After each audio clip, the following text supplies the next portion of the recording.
തേങ്ങ ചേർക്കാണ്ട് നല്ല അടിപൊളി കുറുകിയ ചാറോട് കൂടിയിട്ടുള്ള ഒരു മീൻ കറി റെസിപ്പിയാണെന്ന് ഷെയർ ചെയ്യാൻ പോകുന്നത്. വെളിച്ചെണ്ണ ചൂടാക്കിയ ശേഷം സവോള 2 വലുതെടുത്തിട്ടുണ്ട്, മീഡിയം സൈസ് പീസാക്കി കട്ട് ചെയ്തതാണ്.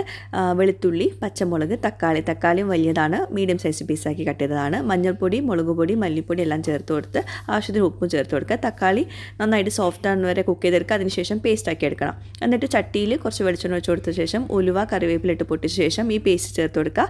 പുളിവെള്ളം ഒഴിച്ചു കൊടുക്കുക. പിന്നെ ആവശ്യത്തിന് വെള്ളം ഒഴിച്ചു കൊടുക്കുക. വെള്ളം ഒരുപാടൊന്നും ചേർക്കണ്ട കേട്ടോ. എന്നിട്ട് നന്നായിട്ട് തിളപ്പിച്ചെടുക്കണം. മുകളിൽ ഇങ്ങനെ എണ്ണ തെളിഞ്ഞ് വരും, അതുവരെ തിളപ്പിച്ചെടുക്കണം. എന്താ ഇങ്ങനെ എണ്ണ തെളിയും കേട്ടോ. അപ്പോൾ അതിന് ശേഷമാണ് നമ്മളിതിലോട്ട് മീൻ കഷ്ണങ്ങൾ ഇട്ട് കൊടുക്കുന്നത്. പിന്നെ ഇതിൽ സവോളക്ക് പകരം നിങ്ങൾക്ക് വേണമെങ്കിൽ ചെറിയ ഉള്ളി ചേർക്കാം കേട്ടോ. ചെറിയ ഉള്ളിയാണ് കുറച്ചുകൂടെ സ്വാദ്. അപ്പോൾ അതാ മീൻ കഷ്ണങ്ങൾ ചേർത്ത് ഒരു 2-3 മിനിറ്റ് കുക്ക് ചെയ്ത ശേഷം ഇതുപോലെ വറവിട്ട് കൊടുക്കുക.